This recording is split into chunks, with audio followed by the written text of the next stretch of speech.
Assalamualaikum warahmatullahi wabarakatuh.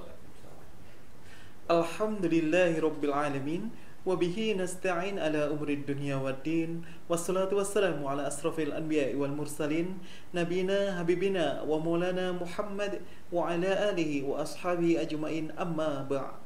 Syukur selalu kita panjatkan kehadirat Allah SWT atas segala nikmat karunia dan hidayahnya, dan serta kita haturkan selawat serta salam kepada junjungan kita Rasulullah Muhammad SAW.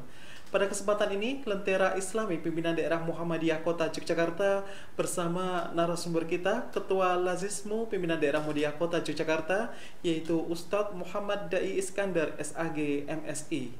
Dan tentunya tema yang akan dibahas adalah tentang zakat, infak, dan sodaqoh. Baiklah para pemirsa jamaah sekalian, untuk mengawalinya terlebih dahulu kita buka dengan lafaz basmalah. Bismillahirrahmanirrahim.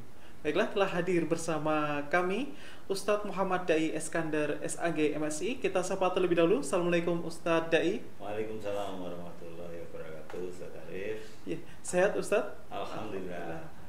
Baiklah, di sini permasalahan tentang zakat, infak, dan sodaqoh tentu akan terus-menerus menjadi kajian, baik itu di masyarakat maupun bagi para warga persyarikatan tersendiri. Tentunya di bulan Ramadan ini bagaimana kemudian zakat fitri atau kemudian nanti ada zakat mal dan tentunya sodaqoh dan infak. Nah, sebagai pengantar, sebagai pembuka, kami mohon kepada Ustadz Muhammad Dai Iskandar SAG MSI untuk memberikan awalannya. Kami persilahkan.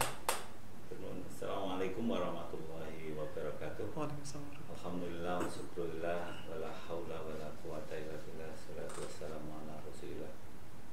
Ustadz Arif dan pemirsa yang insyaallah dirahmati Allah.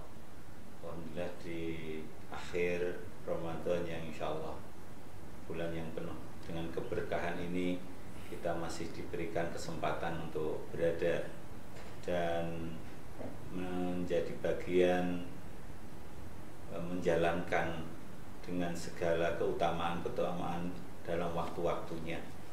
Ini mengandung maksud untuk menjadi bagian diri kita seperti Rasulullah Muhammad SAW yang selalu mengoptimalkan di akhir Ramadan ini dengan berbagai aktivitas-aktivitas ibadah yang tidak semakin kendor tetapi semakin menguat, sehingga karena salah satunya kesempatan yang tidak bisa terulang lagi di Ramadan 1444 Hijriah seperti dikala Rasulullah menjalankan Ramadan pada masanya. Sehingga ini adalah bagian dari ittiba kita kepada Rasulullah, mengoptimalkan segala potensi diri kita, menjadi bagian mengarahkan segala hal yang kemudian kita miliki, tidak juga hanya waktu, jiwa, tetapi juga harta yang kemudian masih terhimpunkan kepada diri kita untuk kemudian kita jadikan bagian yang kita berikan, yang kita insya Allah akan memperoleh kemanfaatan dan faedah dari apa yang kemudian kita berikan bi anwalikum wa bi anfusikum. Jadi dengan tenaga kita dan harta kita di akhir Ramadan ini. Ya, terima kasih Ustadz Dai, sungguh luar biasa untuk penyampaian pengantarnya. Dan kita ingin tahu menika dari jamaah sekalian permasalahan isu-isu tentang zakat fitri, Ustadz. Apa saja yang harus dilakukan orang yang akan membayar zakat fitri, terutama mungkin besarannya, kemudian apakah berupa bahan makanan pokok yang kemudian kalau di Indonesia terkenal beras, atau kemudian bolehkah menggunakan uang tunai, mengatakan Ustadz? Ya. Jadi zakat ini merupakan salah satu syariat, satu ajaran yang benar-benar menjadi bagian sebuah keterpanggilan dan juga kesadaran untuk menunaikan bagi orang-orang mukmin yang kemudian di sini dalam kondisi berkemampuan dan juga menjadi bagian dalam dirinya untuk menjadi bagian apa yang dia milikinya bermanfaat bagi orang lain. Betapa Islam itu sempurna sehingga apapun kemudian menjadi bagian yang diatur sedemikian rupa secara rigid agar manusia yang telah dikaruniai dengan kesempurnaan ini semakin memiliki orientasi hidup yang kemudian menjadikan dirinya memiliki nilai di hadapan Allah dan manusia. Maka maqasid syariah itu ada 5 hal, Ustaz Arif, yaitu mengapa kemudian Allah menetapkan hukum, menetapkan hal-hal yang mengatur manusia dalam rangka agar kehidupan manusia ini yang ada dalam 5 aspek, dalam agama, dalam jiwa, dalam akal, dalam harta, dan juga dalam nasab keturunan itu terjaga dengan baik. Ya, salah satu yang kemudian sangat-sangat menjadi bagian concern dalam maqasid itu bagaimana harta itu menjadi sebuah alat yang bisa mewujudkan kesejahteraan bagi kesemuanya, setiap manusia, baik yang memiliki kecukupan atau memang sedang dalam masa kemudian dia tidak memiliki. Inilah indahnya Islam mengatur dan menata sedemikian rupa sehingga orang yang tidak mampu dan tidak memiliki pun bisa merasakan, bisa menikmati karunia Allah dalam bentuk harta, dalam bentuk wujud yang kemudian dicukupkan untuk kehidupannya di dunia, baik dengan bahan makanan, bahan pokok maupun hal-hal produktivitas dalam hidup. Maka dalam Islam zakat itu menjadi syariat yang ditetapkan di tahun kedua Hijriah, di tahun 662 Masehi, di mana kemudian hukum zakat ini menjadi wajib bagi orang yang memiliki bagian ketentuan terhadap harta yang dia milikinya.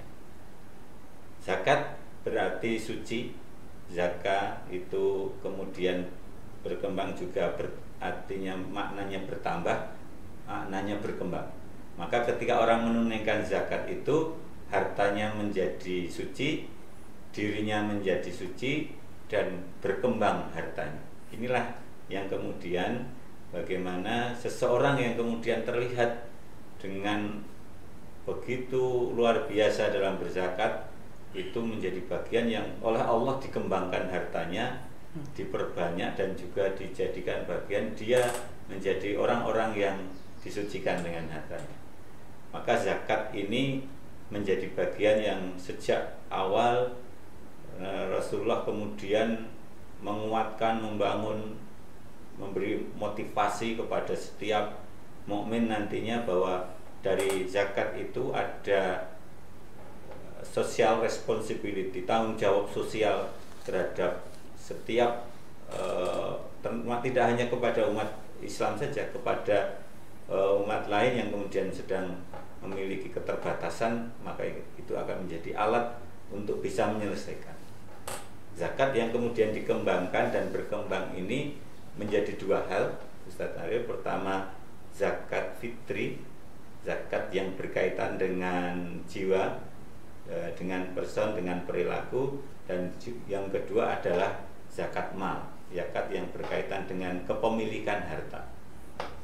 Zakat fitri ini kemudian menjadi bagian adalah yang diwujudkan dengan mengeluarkan bahan pokok, bahan makanan yang kemudian diberikan kepada, dalam hal ini pengelola, panitia atau yang ada di masjid, ada di lembaga las atau bas, yang kemudian menerima dan kemudian menyalurkan kepada kaum mustadafin, kaum yang kemudian fakir miskin, agar supaya mereka ketika menjadi bagian merayakan hari raya hari Idul Fitri, mereka dalam suasana yang terpenuhi kebutuhan mendasarnya dalam pakan dan juga merasa bahagia karena ada perhatian. Maka termasuk bagi pemberi bahwa zakat fitri ini adalah bagian yang dia keluarkan sebagai untuk menyempurnakan dalam kegiatan puasa yang dijalankan. Mungkin di situ ada kekurangan, ada hal yang kemudian ini menjadi hal untuk mereka, amaliyah mereka itu mungkin yang kurang akan ditutup dengan harta itu, disempurnakan dengan itu, dengan zakat fitrah itu, dan mereka betul menjadi bagian dalam semangat kemudian kembali kepada fitrah, kepada kesucian karena membayar zakat yang kemudian dalam kaitan pada pokok makanan yang ada di situ. Dan ini berkembang karena ketika di era Rasulullah itu makanan di sana di Arab Saudi tentunya kurma, tetapi di belahan bumi yang lain tidak kemudian bisa tumbuh dengan baik bila kurma itu. Maka fikih dan ahli fikih kemudian memberikan solusi makanan pokok masyarakat yang berada di situ. Bisa gandum, bisa beras, bisa sesuatu yang kemudian mengenyangkan dalam perspektif makanan pokok mereka. Dan ini adalah bagian yang kemudian menjadi sesuatu yang wajib, walaupun sebenarnya tetap ketentuan tentang muzaki yang membayarkan itu adalah orang yang berkemampuan. Jadi orang yang tidak berkemampuan dalam keadaan miskin, fakir, itu tidak diwajibkan. Akan tetapi memang yang tumbuh kemudian karena kaum fakir miskin ini juga melaksanakan ibadah puasa dan menjadi bagian untuk berzakat, zakat fitri itu menjadi bagian, merasa itu sebuah kewajiban, sebagai panitia juga tidak bisa menolak. Artinya ya diterima, walaupun pada suatu waktu dia juga akan menerima lagi gitu. Tapi sebuah proses yang sudah berbeda karena mereka membayarkan, mereka memberikan, tetapi pada suatu saat juga mereka akan menerima. Dan ini akan menjadi bagian yang dinamikanya semakin jauh, semakin banyak. Jadi tentang apakah tentang bahan itu harus kurma atau bahan seperti Rasulullah, tetapi kemudian ada satu penjelasan makanan pokok. Kemudian apakah dibayarkan di awal Ramadan karena panitia Ramadan sudah ditetapkan oleh takmir masjid dalam hal ini atau lembaga yang kemudian bisa menerima. Yang kemudian memang mengena tentang waktu itu memang diberikan sebelum sholat didirikan. Nah, ini menyangkut juga tentang kehidupan yang masih melekat pada manusianya. Ya, karena kalau sebelum itu mungkin dari Ramadan hari pertama sampai 29 itu masih hidup, masih sugeng, tetapi ketika akan datangnya sholat itu Allah menghendaki yang lain, mungkin ditimbali, maka kewajiban itu akan menjadi bagian yang hilang atau gugur. Dan itu menjadi bagian termasuk bayi yang baru lahir. Nah, bayi yang lahir itu kan juga menjadi bagian sebelum waktu itu kemudian didirikan, dia lahir, dia dari orang tua yang mampu untuk memberikan zakat fitrinya, mereka menunaikannya seperti itu. Baiklah, cukup komplit sekali untuk penjelasan zakat fitri dari Ustadz Dai Iskandar. Nah, untuk pemirsa jamaah sekalian, ternyata ini juga ingin tahu juga Ustadz, selain zakat fitri tentunya yang sering didengar adalah zakat mal. Nah, apakah kemudian zakat mal ini juga dibayarkan juga pada saat bulan Ramadan atau mungkin ada aturan-aturan lainnya? Semisal tadi zakat fitri, ternyata kewajibannya itu tidak hanya dimulai bagi mereka yang sudah balik saja, tapi juga bahkan mereka yang baru lahir pun sudah memiliki kewajiban untuk membayar zakat fitri, tentunya dibayar oleh yang bertanggung jawab seperti orang tuanya dan lain sebagainya. Nah, kita ingin ketahui untuk zakat mal ini bagaimana Ustadz? Jadi selain zakat fitri yang kemudian mensucikan jiwa, mensucikan nilai kemanusiaan bagi yang kemudian menjalankan, adalah zakat mal. Zakat mal yang ini menyangkut tentang kepemilikan harta.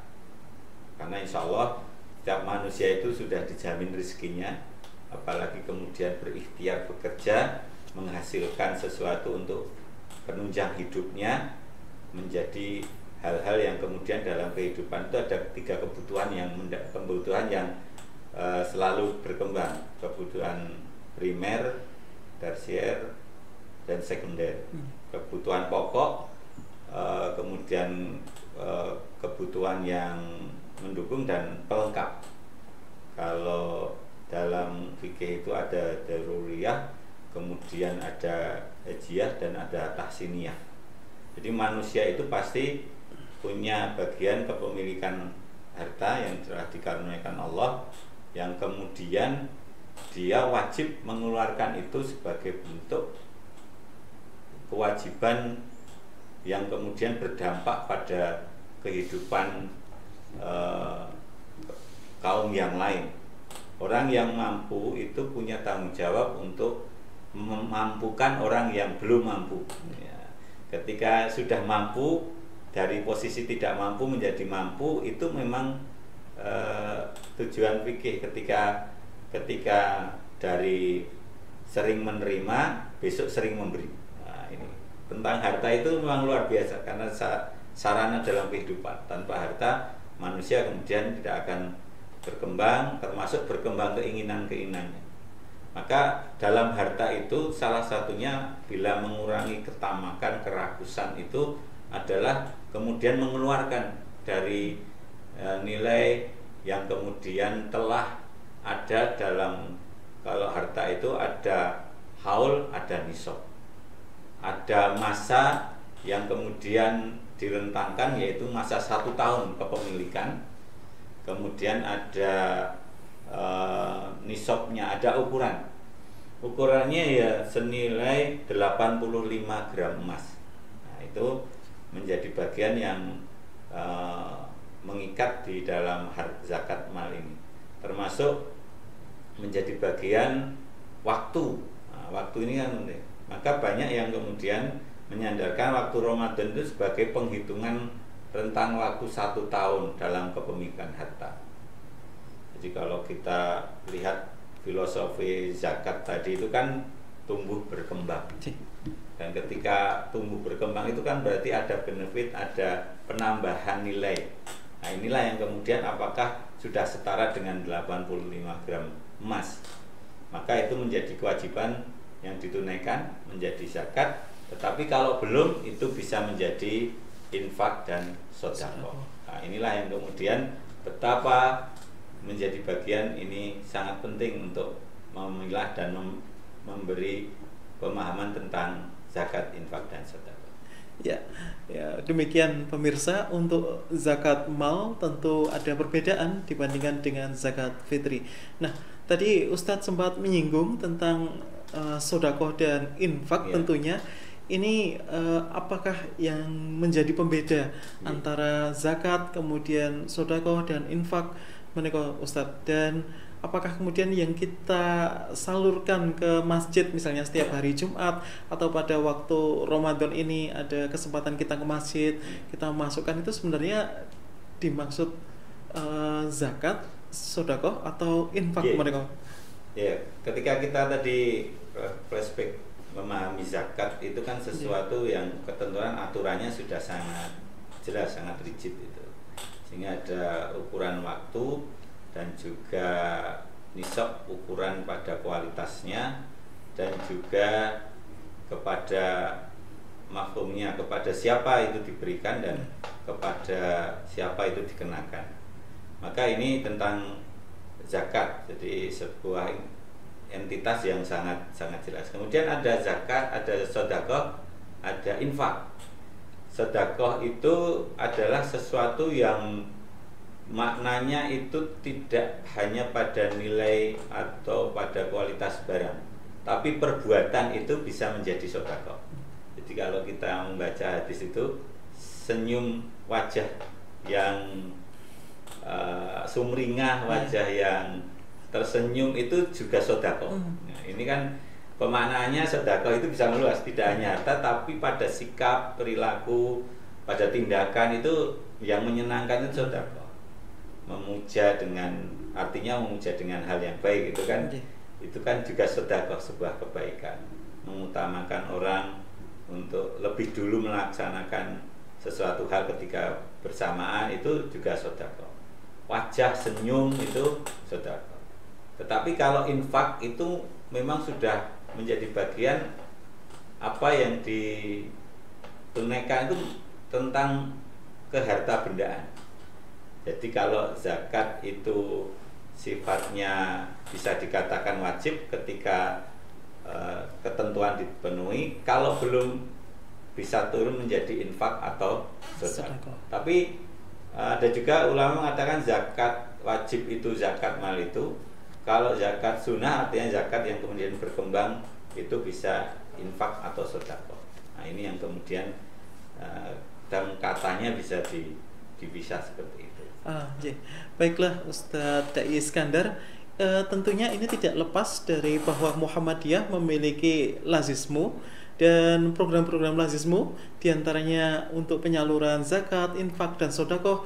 Tentunya kita ingin juga informasi lain, apakah kemudian zakat, infak, sedekah itu ada waktu pembayarannya tertentu di lazismu, atau mungkin kalau zakat fitri jelas ya, mereka Ustadz ada di bulan Ramadan saja. Namun untuk kemudian ada zakat mal, kemudian ada sedekah, ada infak, dan apakah ada hal lainnya yang disebutkan, misalnya mungkin kalau ini pemirsa ingin tahu juga tentang hibah itu apa yang dimaksud? Misalnya kita ingin memberikan sebuah barang berupa kendaraan, itu termasuk apa yang disebut di lazisme mereka Ustaz? Betul.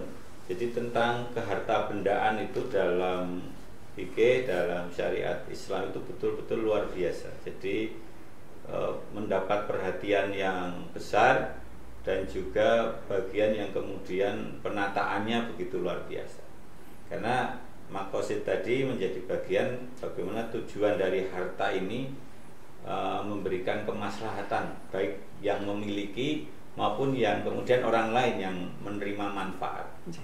Maka pengaturannya sedemikian rupa sampai dalam hal betapa urgensinya zakat itu didekatkan dengan sholat. Aqimis sholat wa atuz zakat. Itu puluhan ayat yang kemudian di situ ada pensejajaran. Jadi artinya satu redaksi yang kemudian betapa itu pentingnya zakat itu menjadi bagian selayaknya setelah sholat gitu. Dan itu menjadi bagian yang ada transcendental, artinya ada bagian orang ini punya kepedulian tapi juga punya kesadaran kepada kewajiban Allah perintahkan dan kepedulian terhadap sesama. Dan ini luar biasa. Dan ini juga harus ditindaklanjuti dengan sebuah kelembagaan yang kapabel, kelembagaan yang kemudian memiliki urgensi dan punya legalitas. Ini sangat-sangat penting karena pada saat ini banyak hal yang kemudian dalam mungkin praktek keagamaan itu ada hal yang kemudian bisa dibawa untuk keuntungan orang per orang atau lembaga yang kemudian punya tujuan yang tidak sesuai syariah.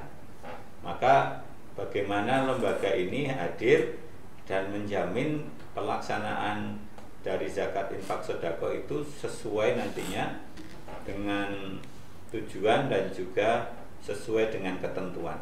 Nah, maka Lazismu menjadi bagian sejak tahun 2002 menjadi lembaga yang memiliki izin untuk melaksanakan aktivitas kegiatan dari tingkat pusat sampai tingkat kantor layanan. Ini yang kemudian membentuk jaringan yang luar biasa, karena secara kelembagaan, secara legalitas dan secara prestasi juga sangat menjadi bagian telah terbuktikan. Maka kalau warga persyarikatan kemudian mempercayakan kepada Lazismu tentang urusan berzakatnya, berinfak sedekah, ini memang sebuah hal yang sangat-sangat sinergis dan sangat-sangat linear. Di Lazismu itu juga ada yang kemudian bukan warga persyarikatan, bukan simpatisan, tapi punya kepercayaan tinggi untuk menunaikan di situ apakah zakat, infak dan sedekah.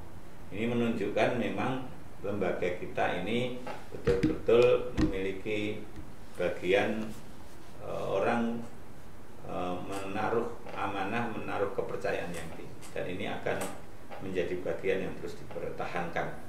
Seperti itu, Ustaz. Ya, baiklah, tidak terasa pemirsa jemaah, kemudian waktu yang batasi kita pada Lentera Islami Bina Daerah Muhammadiyah Kota Yogyakarta. Namun kami ingin kalau ketahui bahwa tadi ternyata ada yang bukan warga Muhammadiyah sekalipun yang kemudian menyalurkan zakatnya atau mempercayakannya kepada Lazismu. Nah, ini tentu tidak lepas dari bahwa Lazismu meraih beberapa penghargaan tingkat nasional di Indonesia, baik itu pemerintahan maupun di kementerian. Namun kita juga ingin tahu juga menika Ustadz sebagai penutup, apakah yang menjadi pembeda antara kita menyalurkan zakat, infak, sedekah ke Lazismu dengan kemudian mengatasnamakan pribadi langsung diserahkan menika Ustaz? Kalau menjadi bagian, memang ada hal zakat itu bisa ditunaikan secara mandiri sendiri kepada kaum mustadafin, kaum fakir miskin, yang kemudian muzaki ini langsung memberikan itu. Tetapi ini kemudian menjadi bagian mungkin terjadi duplikasi. Ada orang yang diberikan berkali-kali karena memiliki status itu, dan kemudian menjadi orang yang bisa mendapatkan lebih. Tetapi ada bagian yang lain yang kemudian ada yang tidak menerima atau mendapatkan karena tidak berbasis pada data atau pada hal yang terlihat. Dan ini menjadi bagian yang juga akan termasuk ketika mengundang ribuan orang di rumah yang bersangkutan. Dari aspek keamanan, dari aspek kebaikan ma'ruf itu ya bisa jadi hal yang kurang karena menumpuknya satu masa dalam satu waktu yang kemudian rentan dengan hal-hal yang secara kesehatan, keamanan dan sebagainya. Nah, akan tetapi ketika lembaga yang telah memiliki izin legalitas dari tingkat pusat, dari tingkat wilayah, ini kemudian memiliki bagian izin operasional dan selalu menjadi bagian yang terus dimonitoring, diawasi. Karena sudah lembaga ini memang pengawasannya ada pengawasan internal dan eksternal. Ini dan juga auditnya juga ada dua, audit syariah dan audit umum. Nah, ini sebuah hal yang sudah menunjukkan bahwa lembaga itu memiliki kredibilitas dan juga bagian optimalisasi dalam perannya.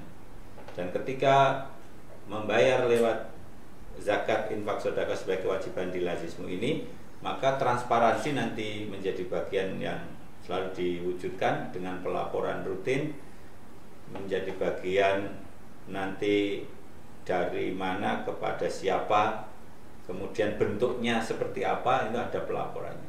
Termasuk nanti di periode 1 tahun itu ada audit dari pusat yang kemudian melihat kinerjanya itu.